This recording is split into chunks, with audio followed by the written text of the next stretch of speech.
Hey, y'all. Welcome to the Business Makers podcast on the Fight Laugh Feast Network. Business Makers is about equipping entrepreneurs, business leaders, and investors to grow, build, and establish businesses for the glory of God. We're just ordinary Christians striving for extraordinary results. And as I get to interview a variety of business leaders and CEOs and sales representatives, this podcast for me has already been a great pleasure. Don't forget to already go back in the archives and don't miss some of the shows that we've already had with a CEO from Armory Republic, David Reese, and others. There's some shows already building up the archives that I don't want you to miss already. For the show today, I have Philip. Philip heads up Koble sales efforts across the Pacific and Inland Northwest, as well as the northern Midwest. So he's kind of, Midwest and over. He lives in northern Idaho with his wife and 3 children, a bearded dragon, and 11 chickens.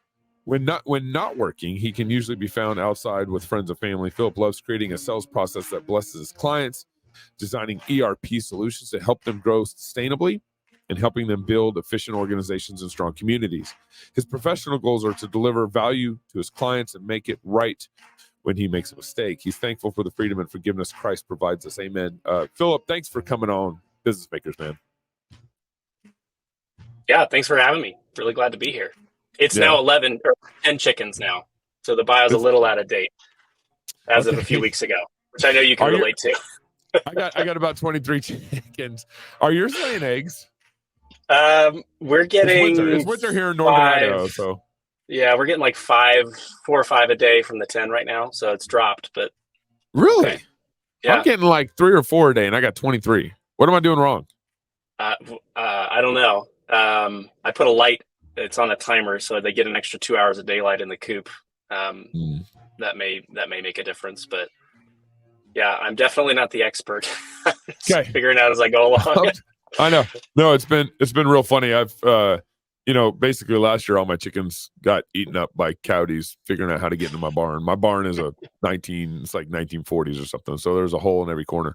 But I figured it out. I think I got all the holes patched, and now my chickens are alive and they're doing well. But now I can't get them to lay that many eggs during the winter. So yeah, you're right. Okay, so you're with Koble. Koble's solutions or Koble. Is it just Koble Systems? Koble Systems. Okay. Yep. You're with Koble Systems, and let's just start here. What does Koble Systems do?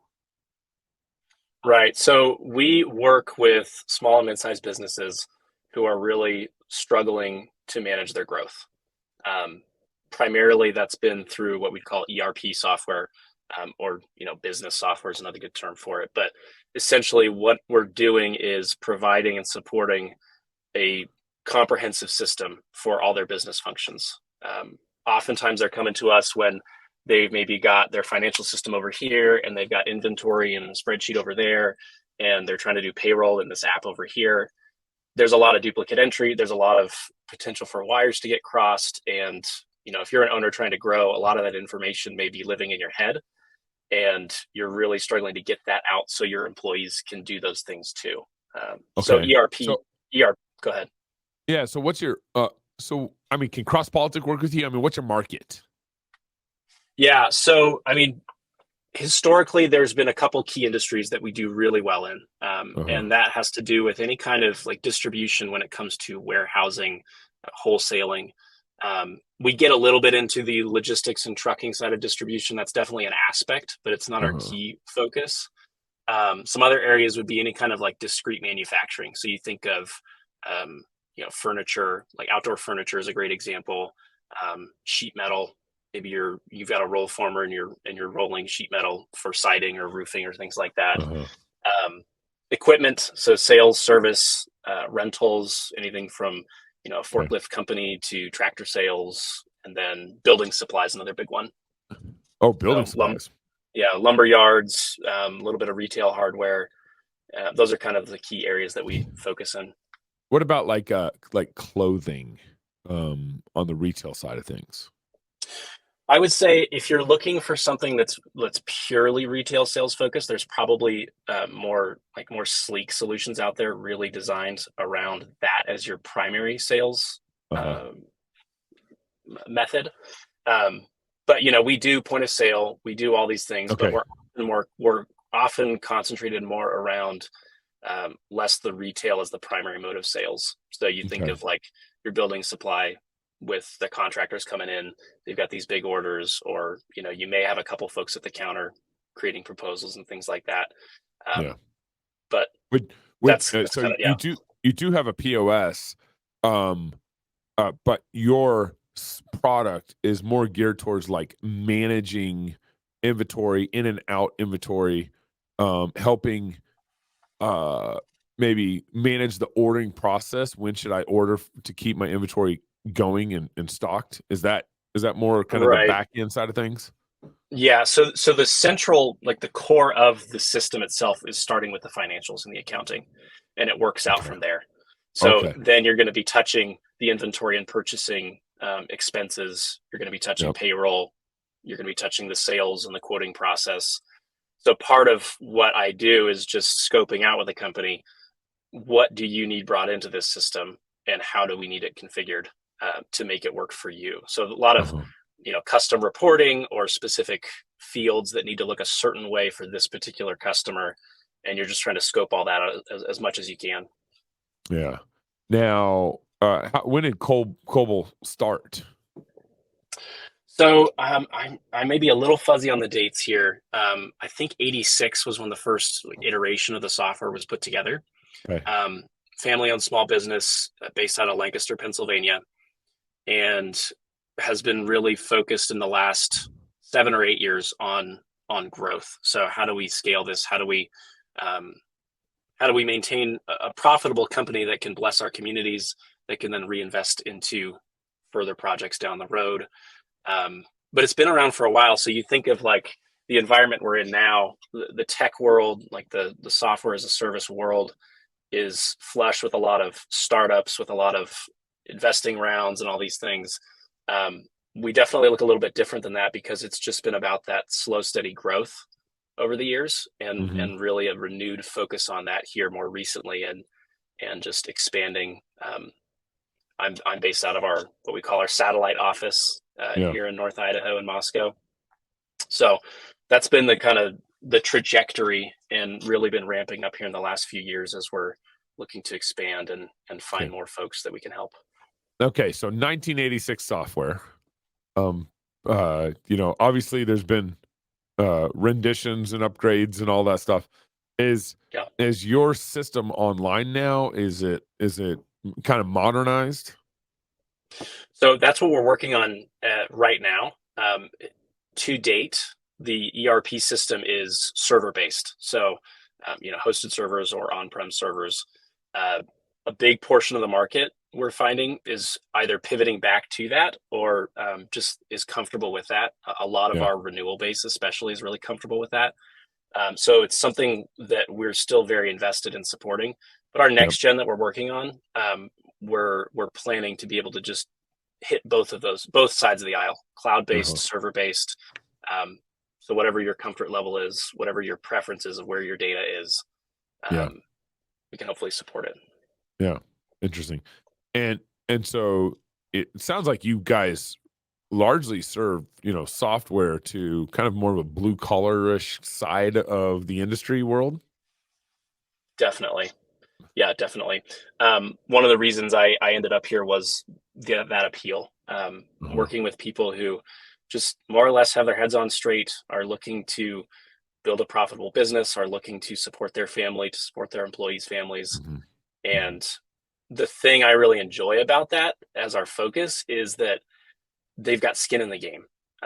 Especially with Mm. small businesses, they're spending their own money on this more often than not, and so they're trying to figure out, is this going to work or isn't it? And the thing Yeah. that I really enjoy is coming in and saying, all right, let's in good faith figure this out. We're both here to see, is there a fit?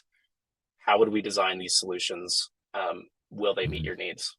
Mhm. But yeah, definitely blue collar focus for sure. Automotive is another big one. So like off-roading, upfitting, where you're doing like modifications to Mhm. a fleet of vans, for example, for like a plumber. So you work with a lot of folks who are just down there getting the work done. Oh, that's fun.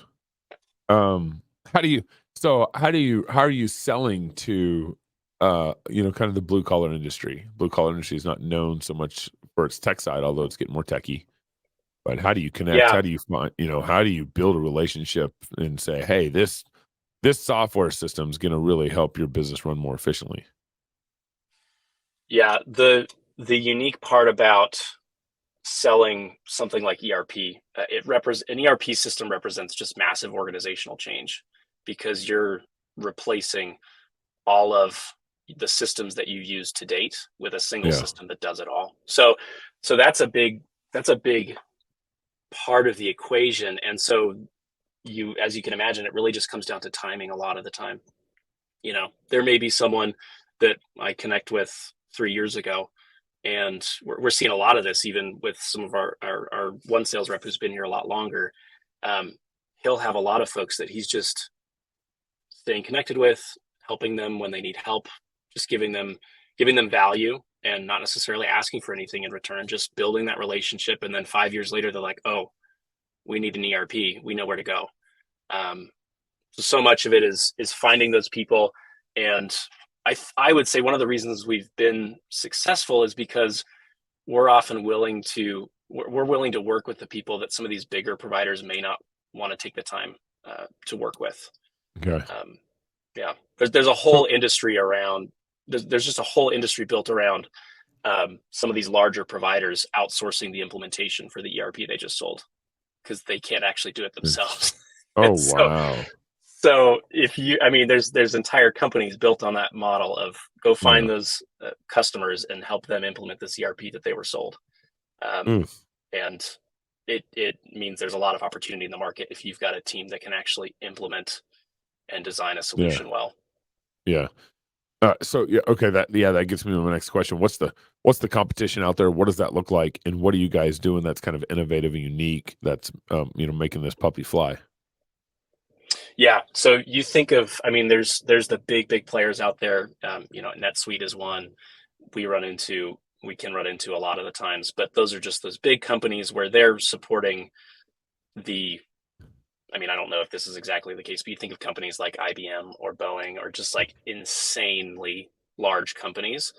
Mm, Um, we're much more on the lower end of the small to mid-sized business looking to grow, functioning really well in an environment with 5 to 200 employees, which is a wide range. But when you look at the broad scale of companies out there, that's a pretty specific area that we do really well in. yeah. And and yeah, a lot of what we do is just built around making sure that ahead of time, as I'm scoping this out, right? Because I'm frontline, right? I'm in sales.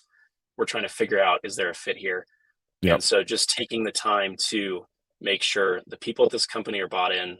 Um, what are the specific problems we're solving for specific individuals, and proving that out. A lot of the times it's even just bringing in some sample data that they have and showing them, here's how it would work in our system. You want to see how Mhm. work orders look like? Here's what they look like, and use their data. What do you do you guys can you quantify, like, okay, when oftentimes when people maybe buy a software solution for their company, uh, not all the time is it easy to quantify, okay, is it saving me money? Is it making me more money? Is it making me more efficient or whatever? Can I reorganize my employees now that I have this system? Uh, eh, uh, how are you guys able to quantify, like, hey, we're saving you this much money and you'll be able to make this much more money? Yeah, I think a lot of it comes down to what are you investing in terms of the time spent, because even whether it's your own labor time or your employees labor time, um, duplicate entry is a huge thing that we can reduce for a lot of these Yeah, people. So yeah, um, sometimes it's really, if they're willing to talk numbers, that's great, because then you can really get down to what is this costing you right now. What would the opportunity be just in terms of gain time, faster sales cycles? A lot of these little things that you're stuck doing now can be automated. um, and some of it, sometimes it's a little less subjective, right? It's a little less objective, I should say. One example that comes to mind is just, we implemented with this one company, and the wife his wife was like, It's great. I get to see him at night. He comes home around dinner time, and he's not up till 10 trying to figure out this invoice thing over here and making sure all these paper things are plugged into their financial system. And so sometimes it's really objective, like let's dig into the numbers. Just depends on how willing they are to share that kind of information to really get a good sense of where the benefits are here. And sometimes it's that simple. I'm seeing my family more often. The wife's like, buy the software, just buy it. Right. For my it's sake, actually an interesting. It's an interesting part of working with small businesses. You think when you get to the like larger kind of sales process conversations with larger companies, a lot of the sales cycle is built around the org chart. And what's interesting is with these small businesses, those are not the only people involved in that decision. Sometimes it really is. I'm talking to my accountant. I'm talking to my wife. We're trying to figure out how's this going to work? What can we do with this? Which just brings an interesting kind of wrinkle into it. And I mean, I think makes it more relational too, because you're that much closer to figuring out not just how we're going to help you grow your business, but are you going to have time to take your kids to practice? Are you going to be able to see your wife? Are you going to be able to take care of your employees? Did you see that Elon Musk was interviewed? Oh, it's Joe Rogan. This is Joe Rogan interview. And one of the things that he said that was so interesting to me was that, referring to the car manufacturing side of the business, he said it's so complex. It's the most complex. I mean, there's so many variables that goes into car manufacturing. The assembly line, all the parts, the tires, the wiring, that and then you have, as part of that, also the contractors you work with. You're buying their transmissions. You aren't making your own transmission, kind of thing. And then you have the timing of the process. So, are your suppliers giving you the parts you need in a timely fashion for your assembly line? Are your as the car moves through the assembly line? So it's just very complex. And he almost said, I think he might have even said, like, almost an infinitely complex process. And then he said, everyone, you see the movies on the guys who invent, electricity. You see the movie on the guys who invented cars, and, the Model T, and, but there's no movies made on the manufacturing side of it. where the complexity and the brain power really need to kick in. So the innovation of a new car was cool, but the assembly line was what was more innovative and more complex and harder. Does your software kind of crack some of that nut a little bit? Yeah. And I would say, I mean, if you talk vehicles or tractors or things like that, if you're building those, that's just a different level of complexity. That's definitely not then you're looking at what we call like a materials resource planning software, MRP, which is just like a whole different level. And you're getting into nuts and bolts, and let's build a small engine. Building an engine is just like a different level of complexity. But I mean, in terms of the manufacturing side of things, there's a lot of folks we're working with who are just trying to manage the inventory they're tracking. It may be an assembled finished product, or it may be a component that goes into a product they're assembling. And so making those distinctions, being able to drill down into the sub-assembly level of, okay, we need to put these things together here to make this, and this is a component that needs to go onto that, and just sort of bringing all those into where you can manage a manufacturing pipeline, track your raw materials, know, are we wasting too much material, know when you need to purchase it again. All that goes into designing a system that actually works well within their manufacturing pipeline. I mean, one example, you'll hear various numbers across the ERP and landscape, but generally speaking, 50 to 70% of ERP implementations fail. It's just like an insanely high number. I mean, the software implementation, you go and you sell it to the company, and then the company realizes through the implementation process, like, oh, this is not going to work for our company. it's either not going to work, or when you did, like, you basically flip a coin, like, right, 50 to 70% of the time it's not going to work. Flip a coin, and if it does work out, you're probably going to go way over time and way over budget. Wow. So there's a huge, I mean, in my view, there's a huge opportunity to just be faithful in the work you're doing, have the due diligence to map out before that your clients are committing to anything. Here's how we would solve your problems, and document that for them, and get a good understanding of where you can benefit. Wow. And, like, I mean, historically for us, I think our success rate was, I think, 93% last time I looked. Okay. So you talk 50 to 70% failure versus a 93% success rate, and there's a lot of opportunity out there to just do good work and not overpromise. So what does it? Because Okay. So what does it look like it fell? Like when you failed for a client, what did you do wrong, or what happened where that client where it failed? Yeah, there's a few different things you can look at. I like thinking in terms of lagging versus leading indicators. It's not like these fall into perfect buckets, but two things that are kind of lagging indicators are time slippage, meaning just, hey, we in our proposal we said we'd have X, Y, and Z done by January 1. Did we or did we not do that? And if we didn't, how far past that did we go? Depending on the circumstances, it may be an issue on the customer side. It may be an issue on the ERP side of things. Some things you can't control, like someone was in the hospital for a month, or there was a vacation that wasn't anticipated and somebody was out, but time slippage is a big one. And then change orders would be another thing you could look at as a sort of lagging indicator of, is this or is this not working the way we wanted it to? Right. Just here's what they said they do. A change order would represent, like, okay, we came to you, we're going to provide you our software solution, and here's the package that we think best suits your needs. And then what happens is you get to a situation like, oh, and we realize you now need this. That's a change order. And so you're saying that if Philip goes to a company, goes through the sales process, figures out what they need, and then at some time during the implementation process, you have to introduce a change order. You're saying that is, you are not being successful like you should be for that client because you had to introduce something that you didn't think of. Is that what you're saying there? Yeah, I think that's pretty close. I would say those are always a possibility. Change orders, time slippage.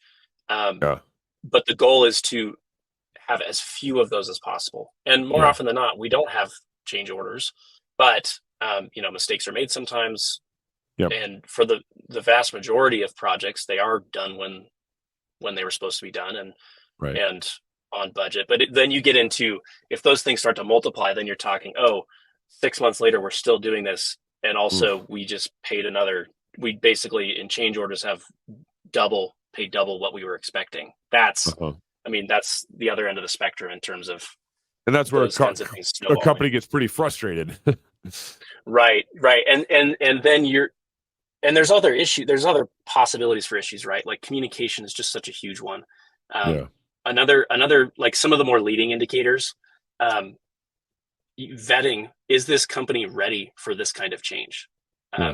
Whether it's from a process perspective or just from the personnel they have in place, are they willing to put in 2 or 3 months of work to overhaul how they do things? And are they willing to roll with those punches? Because that's a really hard change. So that's one leading indicator. Just like, is this something we're ready for? Is this something my shop manager is going to be okay with? Because the ERP is only as good as the data that's getting put into it, right? There's only so much it can help you if you're not actually leveraging it the way it can be used. Like the other one we already kind of touched on a little bit. Another leading indicator would just be like the project scope of work. Was it well scoped? Was it detailed in its timelines? Did it have a good, what we call definition of success? Like, we know we've done a good job when XYZ things are in place. And my recommendation would be, if someone is in this kind of process of vetting or evaluating any kind of system, but especially in this world, a proposal should be detailed. It should go, especially for something as systemic as ERP. I think you should be holding whoever it is you're working with to, I need clear timelines. I need clear understanding of Right. when things will be in place and what I need to be successful. Okay, so One other thing that brings me go back ahead. to, you mentioned that the fail rate is 90% for companies 50 to like, 70. excuse me, I'm 50 to sorry, 70. Yeah. 50. Yeah, your success rate is 93%. So the fail rate for implementing a product like yours into a company is, you're saying, about 50 to 70%. If you look across the industry, Yep. you'll see, and that range is a number. Yeah. Okay, and so you're defining that failure rate as, not hitting your timelines, introducing change orders through the process. You aren't defining that fail rate as in that the software solution just was a horrible decision or a horrible sale. Like they didn't, Well, the yeah. I software mean, that solution plays just didn't work. Does that make sense? right. I mean, I think to a certain extent, both of those could fall into that category. Obviously, the Yeah. worst would be just like this was just a total nightmare, and Yeah. they clearly did not understand what we needed. That's Yeah. definitely a failure. Yeah. And I would say, like, change orders aren't the be all end all of, oh no, we messed up, or Yeah. it took us a month longer. There's always factors that neither party can control.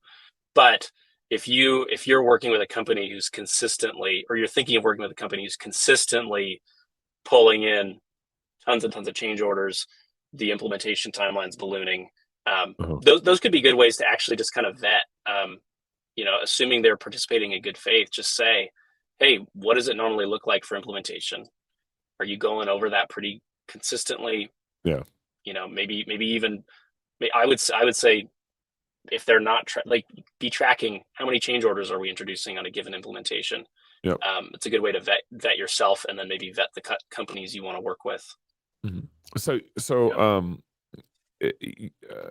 there's just a couple things here.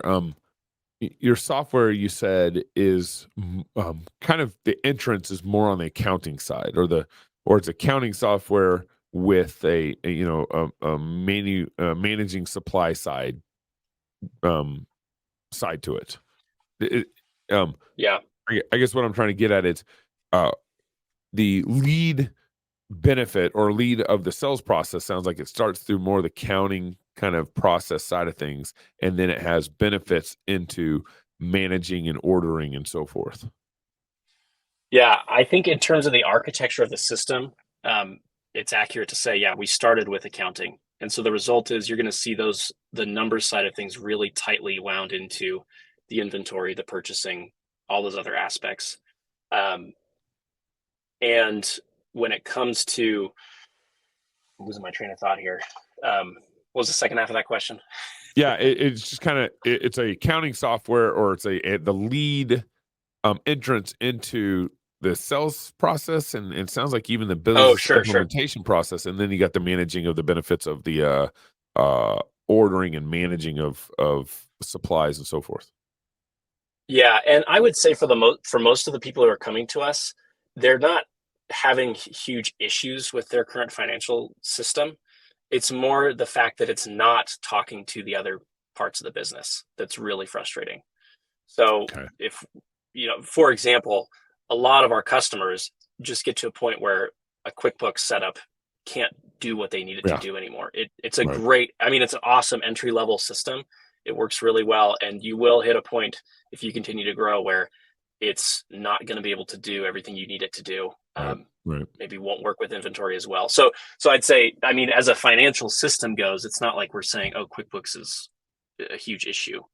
Yeah. But you get to a point with ERP specifically where you need something that can do all of that. We did actually, as an aside that brought to mind, we did recently launch an accounting platform. So as a standalone, Just an exclusively standalone. Okay. Yeah. Right. So the idea being there, we talked to a lot of folks. Like when I was at Fight Laugh Feast conference, a lot of folks were like, "Well, I don't need an ERP, but we use QuickBooks, and maybe I want to get out of that for whatever reason." And the advantage of this is, if in 5 years you're still just running accounting and that's all you'll ever need for this business, great. But if in 5 or 6 years or 3 or 5 years or however long it is, Yeah. you suddenly need an ERP, instead of migrating all your data out of another platform into an Yep. ERP, Yep. we build off of that. So that's our trajectory, Okay. long term. So you got an exclusive. You've sliced off an exclusive kind of product just for those who just need accounting. That's more robust than QuickBooks. I would say it's a good replacement for QuickBooks, or it's a good candidate depending on what your needs are. And the advantage being it's a component of what we call our next gen ERP. So as we continue to build that out, one of the biggest issues is migrating all that data, importing and exporting it all. So if we can make that easier for customers to grow into a full ERP, that's a huge win. Yeah. Okay. It's accounting. I mean, we use Intuit, online QuickBooks, basically at our company, and that actually the online has been better for us. I can see reports real time, stuff like that. Is that kind of like is y'all's online, or is it still kind of hardware based? If I'm even asking the right question. Yeah, no, that's a good question. The goal with the next gen platform overall is it can be server or cloud. So I am definitely not the best to ask about what it looks like from a technical standpoint right now in terms of the background infrastructure. But I know that's what we're working toward further down the road is either one. Okay. Well, that's very helpful. Let's end here. What is some of the best advice you received that has helped you in your current business efforts with Koble? Yeah. I think the first is just leaning into and being okay with saying you don't know. There's so many times, especially let's say you're starting in a new role or you're bringing a new product to market. If you're talking to customers, they're going to be the ones who are helping guide your thinking and asking questions that you may not necessarily have an answer to yet.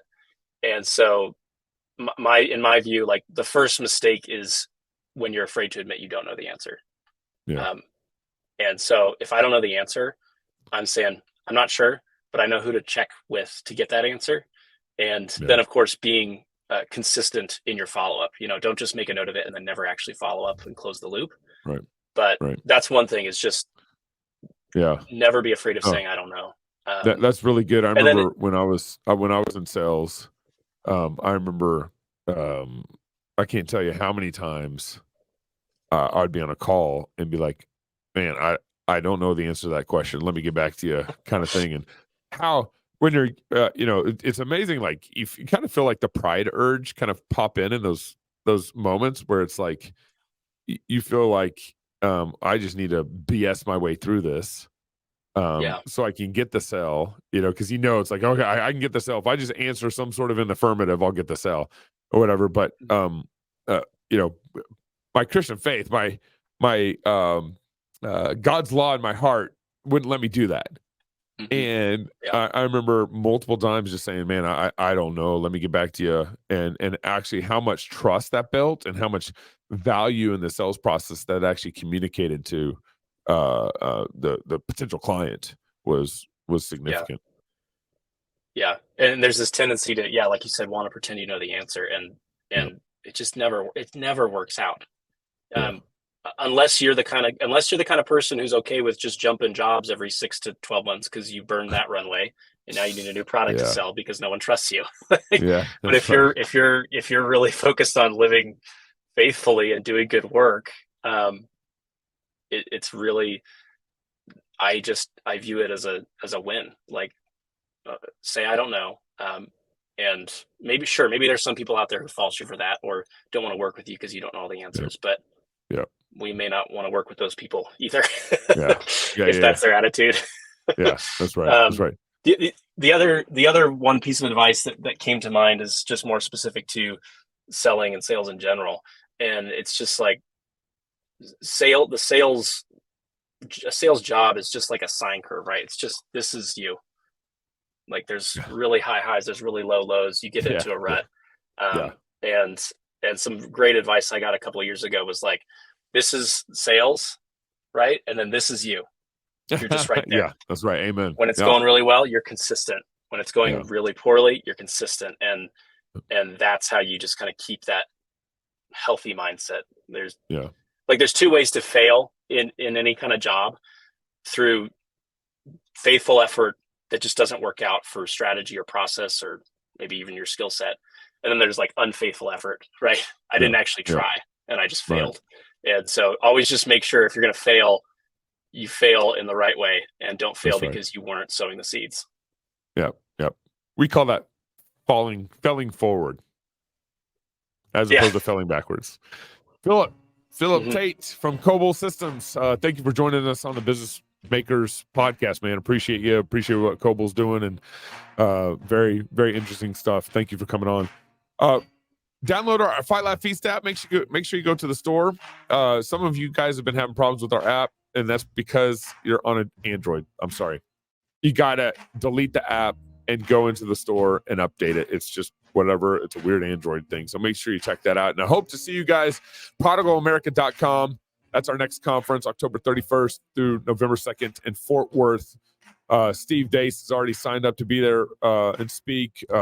Pastor Wilson, Pastor Toby, and we got some surprises coming down the road too for that conference. So thank you for joining the Business Makers podcast. We will see you next week.